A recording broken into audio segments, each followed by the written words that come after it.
Créée le 12 décembre 1959 à Saint-Louis au Sénégal, l'Agence pour la sécurité de la navigation aérienne en Afrique et à Madagascar, ASECNA, est un organisme international à caractère public regroupant 18 pays, dont 17 d'Afrique de l'Ouest, du centre, de l'océan Indien et la France.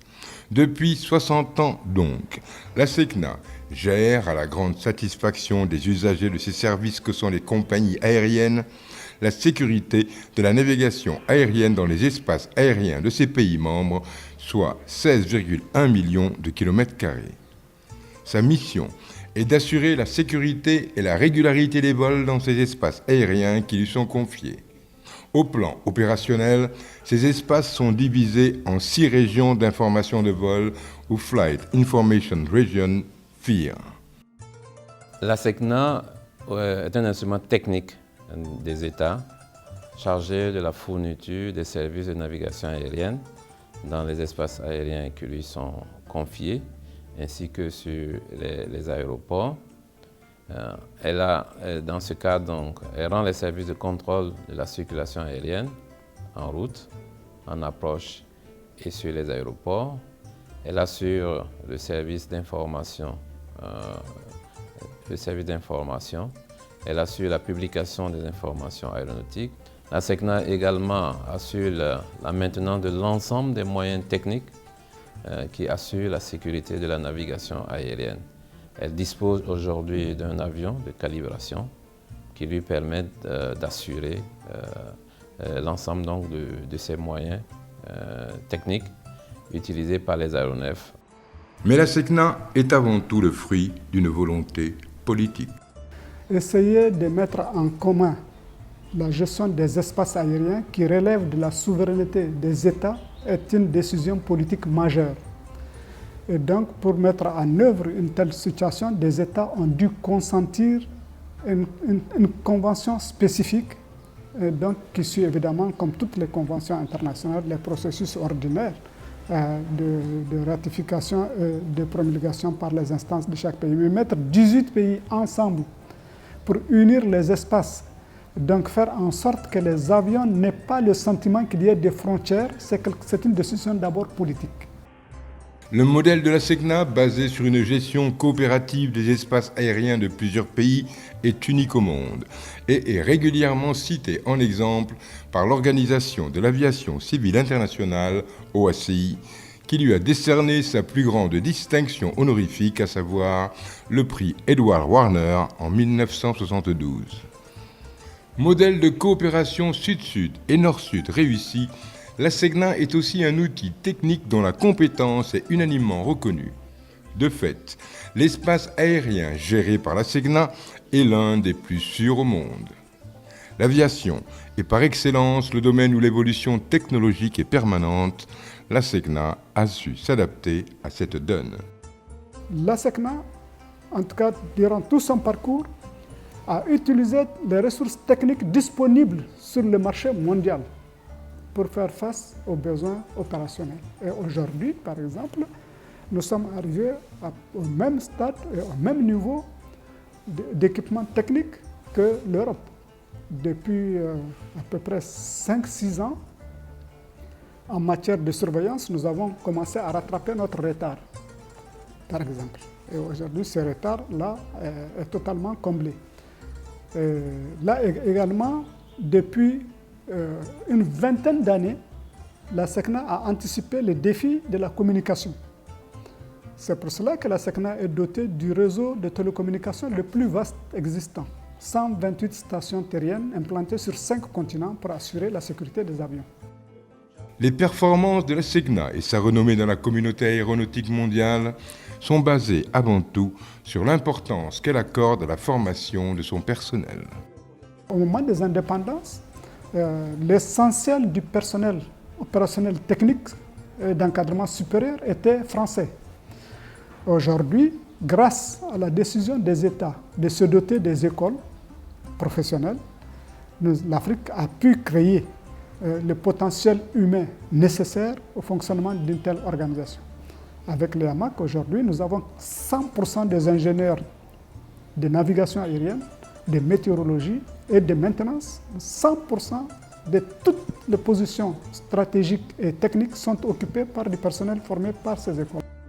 Les écoles que la SECNA a mises en place dès les premières années de son existence ont toutes acquis aujourd'hui une stature mondiale et sont citées parmi les centres de référence au niveau mondial en matière de formation au métier de l'aviation civile.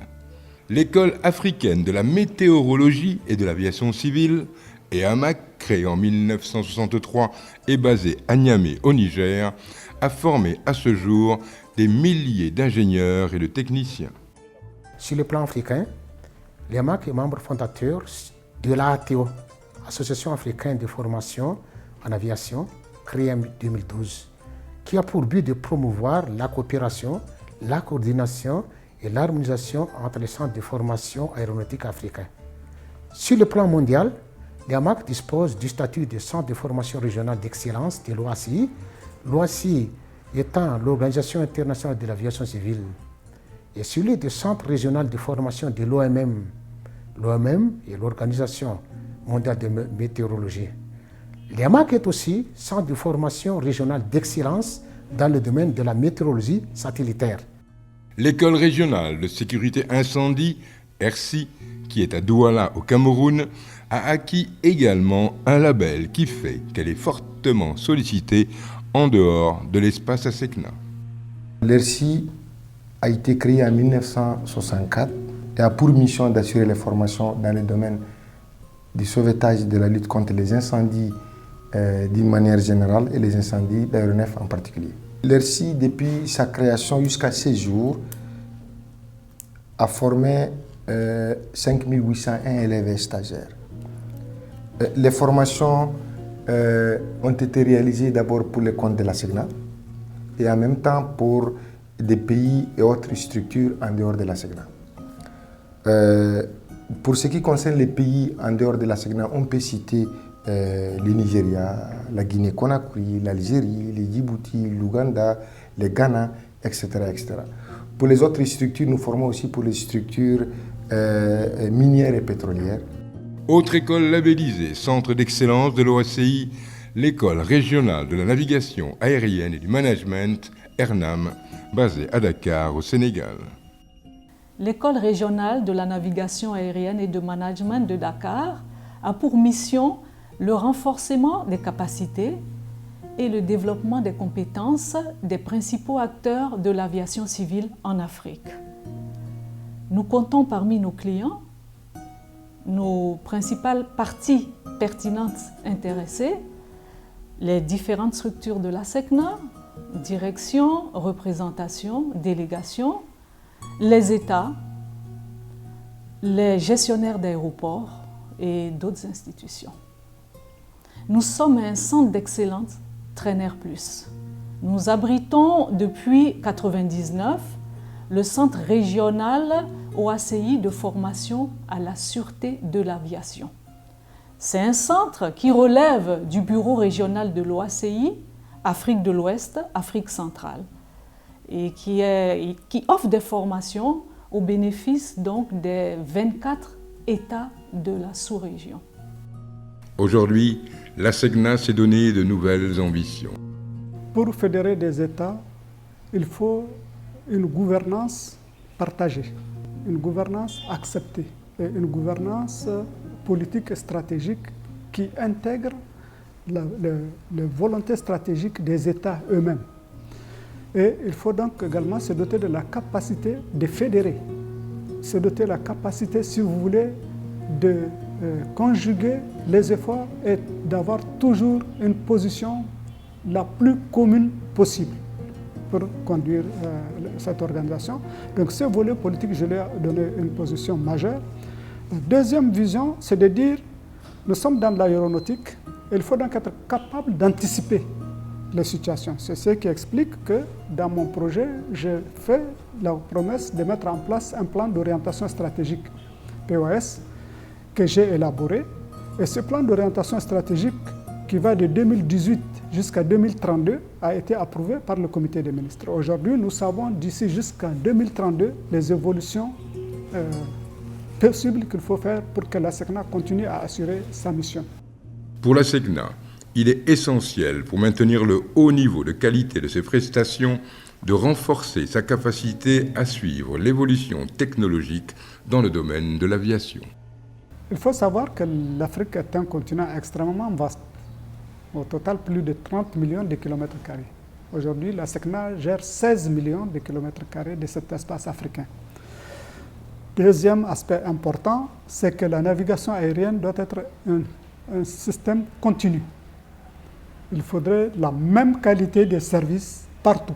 Le continent doit être organisé avec des opérateurs ou un opérateur capable d'assurer les meilleurs standards possibles de sécurité. Très bien. Partant donc de notre expérience de 60 ans de mise en commun des moyens, nous avons dit que c'est une expérience suffisamment intéressante pour être mise au service du continent. La mise en place d'un système de management intégré pour mesurer les performances organisationnelles en continu est également un atout pour la SECNA. Le système de management intégré de la SECNA, communément appelé SMI, est un système de management qui intègre plusieurs domaines, dont la sécurité, la qualité, l'environnement, la santé et la sécurité au travail. Et l'intérêt de cette démarche, d'avoir un système intégré, c'est qu'il intègre plusieurs référentiels normatifs. Il nous permet d'avoir une politique commune, des processus, des procédures, des objectifs ciblés associés à cette politique, et ça nous permet également de mutualiser les ressources pour la mise en œuvre de nos objectifs. Et le rôle donc, du SMI est de nous assurer que notre système de management est un système adéquat et pertinent, et que ce système de management est efficace, en ce sens qui nous permet d'atteindre nos objectifs. Dans un domaine aussi technique que l'aviation, la SECNA veut également s'offrir en exemple dans la gestion des ressources humaines à travers la mise en œuvre d'une politique axée sur la promotion du genre.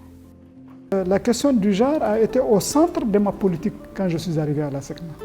Et donc j'ai adapté nos processus de recrutement à celui de l'ONU, comme vous savez, qui fait que tous nos avis de vacances de poste aujourd'hui, c'est femmes, hommes et femmes. La femme a un bonus supplémentaire. Deuxièmement, au niveau de nos écoles, c'est le même principe. Les jeunes filles qui veulent se lancer dans les métiers de l'aviation civile seront soutenues.